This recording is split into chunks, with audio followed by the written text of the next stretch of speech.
हरे कृष्णा। 30वां अध्याय। श्री गणेशाय नमः। श्री गुरुवे नमः। ओम नमो भगवते वासुदेवाय। हरि ओम नमो भगवते वासुदेवाय। हरि ओम नमो भगवते वासुदेवाय। हरि ओम गजाननं भूतगणादिसेवितं कपितं जम्बूफलचारुभक्षणं उमासुतं शोकविनाशकारकं नमामि विघ्नेश्वरं पादपङ्कजं। गुरुर्ब्रह्मा गुरुर्विष्णु गुरुर्देवो महेश्वरा गुरुर्साक्षात् परब्रह्म तस्मै श्री गुरुवे नमः।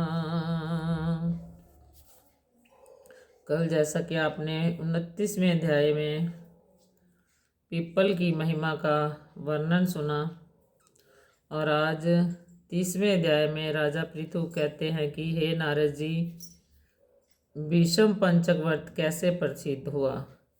जो कार्तिक महीने के लास्ट वाले 5 दिन होते हैं एकादशी से पूर्णमासी तक, उन्हें भीष्म पंचक के नाम से जाना जाता है। आज उसी के बारे में वर्णन किया गया है 30वें अध्याय में। भीष्म पंचक कैसे प्रसिद्ध हुआ। तब नारद जी कहने लगे कि हे पृथु, यह व्रत कैसे प्रसिद्ध हुआ सो सुनो। श्री कृष्ण ने भीष्म को इस व्रत का वृत्तांत कहा और भीष्म ने इस व्रत को किया। इसी से यह भीष्म पंचक व्रत कहलाया। जब पांडवों ने श्री कृष्ण को दूत बनाकर दुर्योधन के पास भेजा तो वे विदुर जी के पास आए। विदुर ने उनका बड़ा सत्कार किया, क्योंकि भगवान तो प्रेम से प्रसन्न होते हैं, धन शूरवीरता और पंडिते को नहीं देखते। जिस भगवान के पलक के इशारे से यह सारा संसार निर्मित तथा पोषित होता है और अंत में नाश को प्राप्त होता है, देवता लोग भी जिनको जानने में समर्थ हैं, वह भगवान अपने भक्त कुंती के पुत्रों का कार्य करने के लिए दूत बनकर आए। तब भीष्म जी ने उनका आगमन सुनकर मिलने के लिए आए। भीष्म जी का आगमन सुनकर श्री कृष्ण ने उनको नमस्कार किया। फिर भीष्म जी कहने लगे कि भगवान, आप त्रिलोकी के नाथ हैं। ब्रह्मादिक देवता भी आपकी माया को नहीं जान सकते, वहीं आप पांडवों के दूत बनकर आए हैं।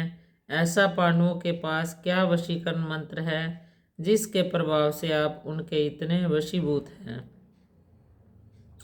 सो हे कृपालु, आप सर्वज्ञ हैं, इसका कारण बतलाइए। आप तो समदर्शी हैं, किंतु आप श्रद्धालुओं को छोड़कर पांडवों के दूत तक बन गए। तब श्री कृष्ण जी हंसकर कहने लगे कि हे गंगा पुत्र, यद्यपि यह बहुत गुप्त बात है, फिर भी मैं तुमसे कहता हूँ। इन्होंने एक ऐसा व्रत किया है जो मुझको अति प्रिय है, उसी के कारण मैं इनके वशीभूत हूँ। अब मैं तुम्हारे प्रश्न का उत्तर देता हूँ। पूर्व काल में उज्जैन नगरी में 5 ब्राह्मण थे, जिनके नाम कवि, शुचि, दृढ़, दंत और हंस थे। पांचों ही वेदों को जानने वाले, रूपवान, युवावस्था को प्राप्त हो गंधर्व विद्या में बड़े प्रवीण थे। वे अनेक राजसभाओं में गान विद्या दिखाते, अनेक देशों में घूमते फिरते और बहुत सा द्रव्य प्राप्त करते थे। एक समय में वे मथुरापुरी में सुवीर नाम के राजा के पास आए। संगीत कार्य में निपुण होने के कारण उन्होंने राज्यसभा में जाने की इच्छा की। वे 4 दिन तक उपवास करते रहे और यमुना में स्नान करते रहे। फिर उन्होंने एक मनुष्य से राजा का वृत्तांत पूछा। उसने कहा कि राजा की एक कादम्बरी नाम की स्त्री भोग पत्नी है। वह संगीत विद्या में निपुण, राग तथा कंठ में अति प्रवीण और नाचने में अद्वितीय तथा रूप यौवन में मनोहर है। प्रतिदिन राजा के सामने एकांत में नाचती और गाती है। ऐसा सुनकर जहाँ पर नित्य ताल का शब्द होता था, उस स्थान के पास जाकर वे खड़े हो गए और राजा के पास आने जाने वालों से कहने लगे कि दुख की बात है कि राजा के समीप कोई नित्य कला का जानने वाला नहीं। वीणा में 2 तार ढीले हैं, तार बराबर नहीं हैं, बाजे में नित्य शुद्ध नहीं है। इसी प्रकार की बातें सुनकर किसी ने यह वृत्तांत जाकर राजा को सुना दिया। राजा ने पांचों को जहाँ के तंबरी का नृत्य हो रहा था बुलाया और वे वहां जाकर राजा के आशीर्वाद देकर बैठ गए। कदम्बरी ने उनको संगीत कुशल जानकर विशेष नृत्य नहीं किया। जब उनके चक्र से ताल दिया तो उन ब्राह्मणों से रोकी गई। उसने चक्र छोड़ा, यथा योग्य ताल दिया, चक्कर खंडित नहीं हुआ। इस पर कदम्बरी भी उनका गुण देख काम के वशीभूत हो गई। राजा के उठने पर वह ब्राह्मण भी दुखित हो बाहर आए और कदम्बरी भी लज्जित हो काम के वशीभूत घर के अंदर उदासीन होकर पड़ गई।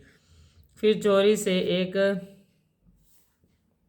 सखी को ब्राह्मणों के पास भेजा और उनको यह संदेश दिया कि तुम पांचों में से एक एक प्रतिदिन आकर मुझको एकांत में अपनी अपनी विद्या और गुण दिखाओ। ग्राम से दूर उत्तरी कोण में यमुना के तट पर जन रहित लता सहित एक अत्यंत सुंदर तीर्थ था। वहां पर पांचों में से एक एक करके आना, मैं भी वहां आऊंगी और बिना राह की कुशलता दिखाऊंगी। इस प्रकार तुम भी क्रम से अपना अपना गुण दिखाना। वह सखी ऐसा कहकर चली गई। श्री भगवान कहते हैं कि भीष्म जी एक ब्रह्मचारी जो कि मेरा भक्त था, दुष्ट संगति के भय से अति दूर वहाँ रहता था। उन दिनों वह भी भीष्म पंचक व्रत करता और देवालय में मेरा पूजन करता था। तब उन ब्राह्मणों में से कवि नाम वाला ब्राह्मण वहां आया और कदम्बरी भी वहां मुनि के स्थान पर पहुंच गई। मुनि ने जैसे पूजा की थी, कवि ने भी उसी विधि से पूजा की। फिर वीणा लेकर गान करने लगा। उनके गान से मुनि ने कोई क्रोध नहीं किया, क्योंकि उसने अपना मन जीता हुआ था। मेरे आगे दोनों ही सारी रात एक गान और नृत्य करते रहे। मुनि को गोबर का आचमन करते देख कवि ने भी गोबर का आचमन किया। प्रातःकाल होते ही कदम्बरी राजा के पास गई। मुनि संगति से उसके सब पाप नष्ट हो गए थे। द्वादशी के दिन कवि अपनी सब धन दान करके विरक्त हो गया। दूसरे दिन सूची आया और उसने भी उसी तरह मुनि को देखकर हमारा पूजन किया और रात भर कदम्बरी के साथ नाच तथा गाना शुरू किया।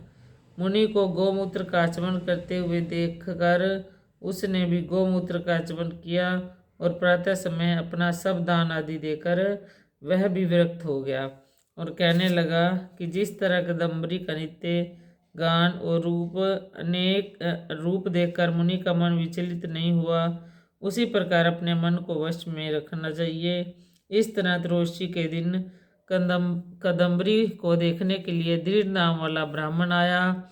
उसने भी सब वैसा ही किया और प्रातः समय मुनि की तरह गौ का दुग्ध पीकर वैराग्य को प्राप्त होकर चला गया।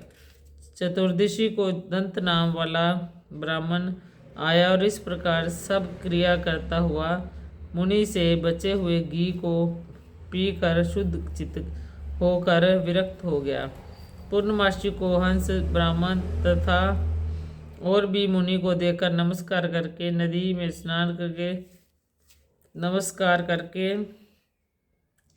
में स्नान करके आंवले के वृक्ष के नीचे बैठकर भजन किया। विषम कार्तिक के महीने में जो कोई दान अथवा हमारा पूजन करता है उसको कोटि यज्ञ का फल मिलता है। ऐसे हंस नामी उस ब्राह्मण ने सक्सन से हमारी पूजा की और मुनि के बीच जले हुए दबी को खाकर विरक्त हो गया और धन आदि देकर तीर्थ यात्रा को चला गया। राजा ने कदम्बरी का मंदिर में जाना सुनकर उसको मकान में बंद कर दिया और फिर वह मंदिर में नहीं जा सकी। हमारे सामने कार्तिक में नित्य गान करने में कदम्बरी द्रौपदी हुई और इस नाम का ब्राह्मण कार्तिक के महीने में आंवले के नीचे श्राद्ध करने से युधिष्ठिर हुआ। एकादशी के दिन जागरण करने से कवि नामक ब्राह्मण मेरा अंश अर्जुन हुआ। सूची सहदेव और दंत नकुल हुआ। महापराक्रमी दृढ़ भीमसेन हुआ। इस व्रत के प्रभाव से ही हम अनेकों वशीभूत हैं। अब तुम्हारे इस व्रत के करने से यह व्रत पंचक कहलाएगा। जो कोई मथुरा में इस व्रत को करेगा उसको हम स्वर्ग लोक, ब्रह्मलोक, विष्णु लोक देंगे। उसको हम विष्णु लोक तथा वैकुंठ लोक देंगे। नारद जी कहते हैं कि इस व्रत का वरदान सुनकर विषम जी अत्यंत प्रसन्न हुए और सदैव भक्तिपूर्वक इस व्रत को करने लगे। इसी कारण इस व्रत का नाम विषम पंचक हुआ। जिस समय विषम जी बाणों की शैया पे पड़े थे, तब भगवान कृष्ण उनके सम्मुख आए और जब तक देह ना का त्याग नहीं किया उनके सामने खड़े रहे। बोल कार्तिक महात्म की जय। अच्युतं केशवं कृष्ण दामोदरं रामनारायणं जानकी वल्लभम्